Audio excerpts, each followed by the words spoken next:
Baik, terima kasih. Assalamualaikum warahmatullahi wabarakatuh. Innal hamdalillah nahmaduhu wa nasta'inuhu wa nastaghfiruh wa na'udzu billahi min shururi anfusina wa sayyiati a'malina. May yahdihillahu fala mudilla lahu wa may yudlil fala hadiyalah. Asyhadu an la ilaha illallah wa asyhadu anna Muhammadan abduhu wa rasuluhu la nabiyya wa la rasul ba'dah.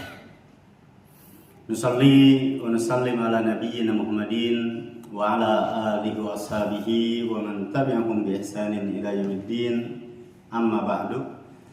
Ma'asyiral muslimat, al-ummahat, ibu-ibu, jamaah majelis taklim di Masjid Jannatul Firdaus yang khususnya adalah kelas Sirah Nabawiyah. Alhamdulillah kita di pagi hari ini masih diberikan kenikmatan, diberikan anugerah sehingga kita kemudian bisa dipertemukan kembali ya di Jumat ini, di hari yang penuh dengan berkah dan dalam cuaca yang tidak panas nih Bu ya. Ya, cuaca yang adem, mudah-mudahan ini juga menggambarkan ademnya hati kita. Ya amin ya rabbal alamin. Sebelum kita mulai Ibu sekalian, materi yang saya sampaikan ya kadang atau mungkin sering direkam ya dalam di HP saya, kadang suka saya upload di channel saya. Nanti jangan lupa Bu ya untuk di ya di like atau di subscribe begitu. Ya ini khususnya bagi yang tidak hadir ya nanti bisa menyimak ya dari materi yang kita dokumentasikan. Baik, Ibu sekalian, dulu kita sudah membahas terakhir terkait dengan kehidupan Rasulullah ketika masa kecil. Itu berada dalam pangkuan Halimatus Sa'diyah, ya, atau Halimah Sa'diyah yang berasal dari Bani Najjar ya. Yang kemudian tentunya Ibu sekalian, kita dengan pembahasan lalu maka kita mengenal ada beberapa sosok yang pernah mengasuh Rasul ya, atau yang khususnya adalah yang pernah menyusui Rasul ketika masih kecil. Ya, sebut saja misal dalam riwayat nih Bu. Ada sebagian riwayat menyatakan yang menyusui Rasul itu ada 4. Ya, yang pertama ibunya. Siapa namanya Bu? Ya, Aminah. Ya, atau kita nyebutnya dengan ada Sitinya biasanya ya, kalau orang Indonesia Siti Aminah. Ya, Aminah binti Wahab. Maka ibunda beliau adalah orang yang pertama kali menyusui. Kemudian yang kedua pernah kita juga sebutkan dan ada dalam buku, yaitu Thuwaibah. Ya, Thuwaibah itu merupakan budak perempuan daripada Abu Jahal.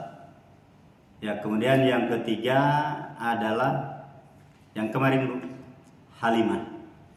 Ya, Halimah Sa'diyah yang sudah panjang lebar kita bahas ya terkait dengan bagaimana keluarga itu yang tadinya ya miskin begitu.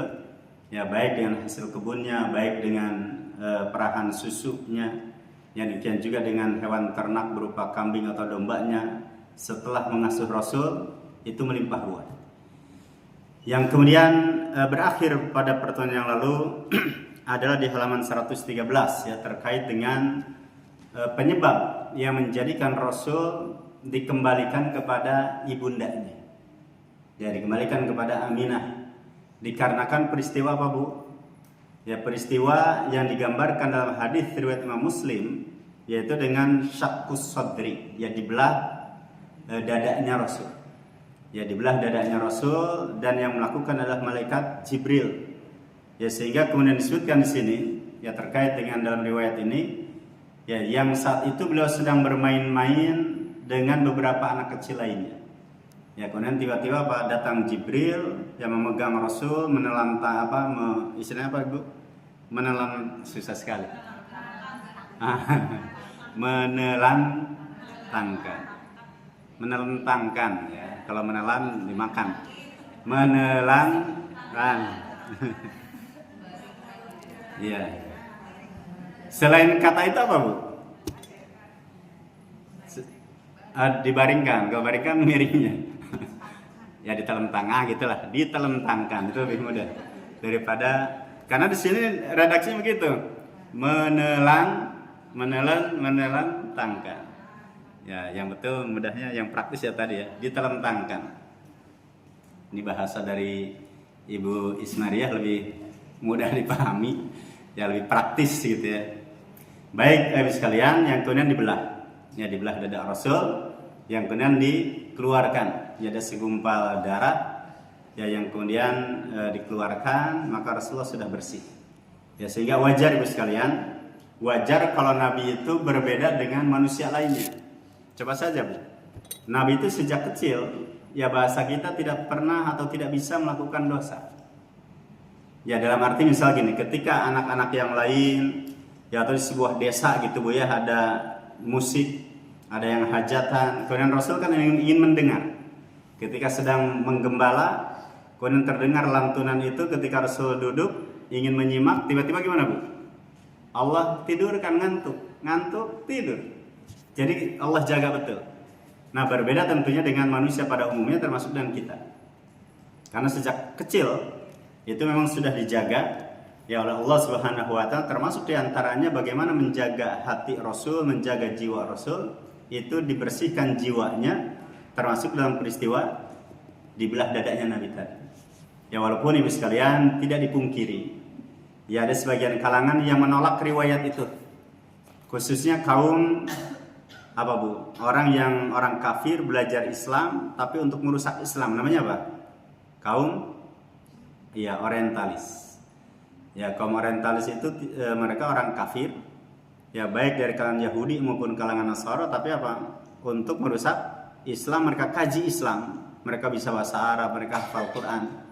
Ya tapi untuk merusak Islam. Nah maka diantaranya kalangan orientalis itu, mereka termasuk yang menyatakan tidak mungkin. Ya mereka tidak percaya.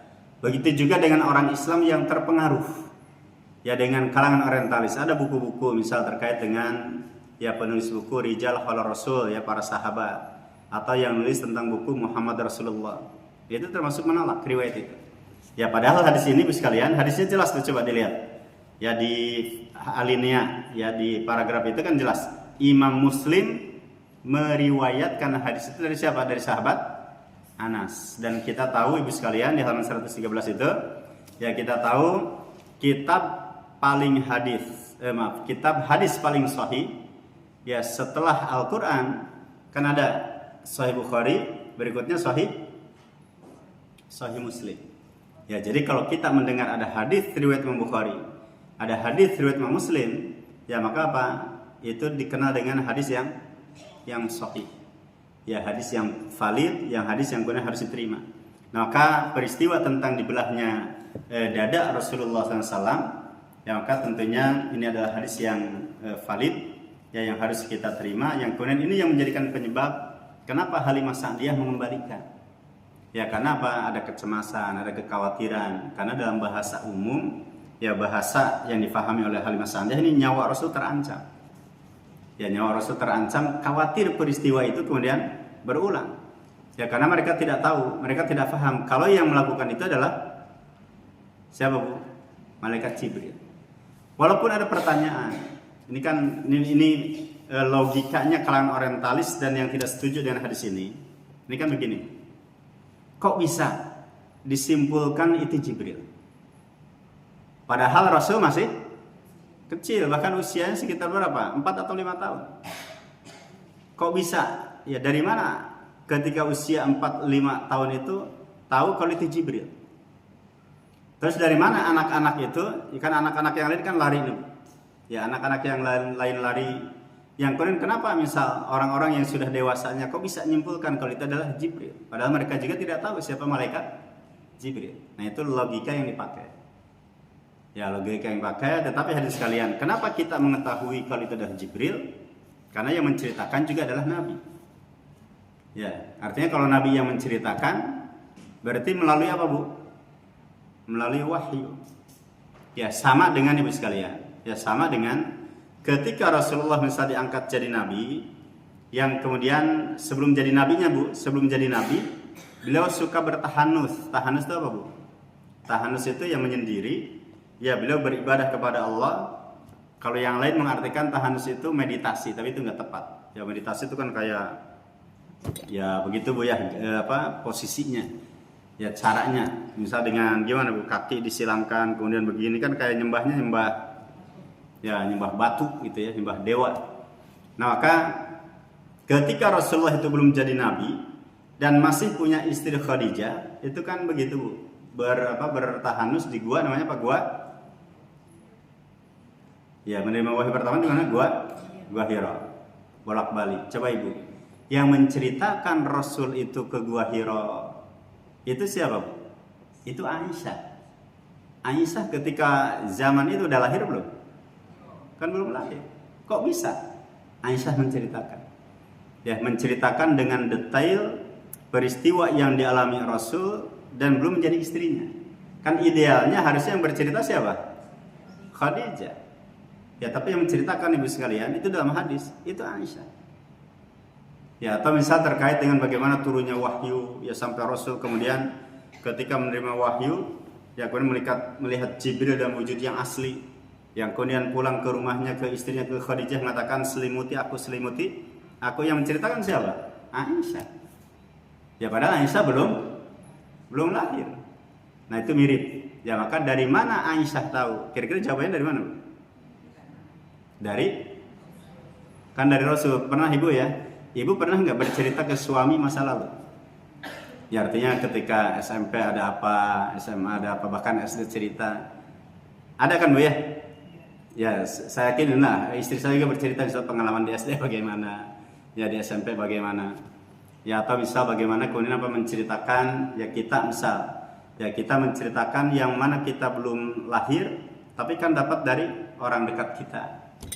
Ya entah dari ayah, dari ibu. Ya sama dengan kemudian Aisyah, ya istri Rasulullah menceritakan peristiwa yang terjadi pada masa Rasul sementara beliau belum lahir. Beliau belum ketika itu belum menjadi pendamping Rasul, tapi kok bisa menceritakan secara detail? Maka yang pertama para ulama menyatakan bisa jadi yang bercerita kepada Aisyah itu adalah suaminya, itu siapa? Rasulullah Sallallahu Alaihi Wasallam. Berarti apa? Aisyah langsung mendapat beritanya dari ya Rasul, orang pertama. Atau yang kedua, nanti dalam hadis riwayat Imam Bukhari, ketika Rasul itu bercerita ke sahabat, ya ada dari kalangan Al-Harith Al-Makhzumi, Rasul kan menceritakan. Ketika Rasul ditanya, Rasulullah, bagaimana wahyu itu datang kepada Anda? Nah ini Al-Harith bertanya kepada Rasul. Kemudian Rasul bercerita. Nah maka di balik tirai Rasul, di belakang itu, ya kan kamarnya Rasul itu gede apa besar? Kan kecil. Jadi ketika Rasul itu ngobrol dengan sahabat, di belakang ada Aisyah di balik tirai. Maka Aisyah apa? Menyimak. Aisyah mendengar. Ya maka ini itu jadi penjelasannya. Ya kenapa kemudian Rasul pun demikian bisa menceritakan ya peristiwa usia 4 tahun atau 5 tahun. Kalau 4 tahun itu bisa mengingat memori enggak? Coba Ibu, secara teori 4 tahun terjadi sebuah peristiwa besar, atau sebut saja kita ada 4 atau 5 tahun di sini kan, karena dikembalikan itu ya beliau berumur 4 atau 5 tahun terjadi peristiwa di belah dada. Ambil 4 atau kita ambil 5 tahun. 5 tahun itu sudah mengenang memori tidak? Memori itu masih ingat enggak? Umur 5 tahun, misal ada seorang ayahnya meninggal, si anak masih 5 tahun, ingat nggak anak itu? Ada yang ingat loh. Ya, jadi ada seorang yang ketika itu dia masih ingat, ketika dibawa oleh ibunya ke kuburnya, itu ada yang masih ingat. Nah, kalau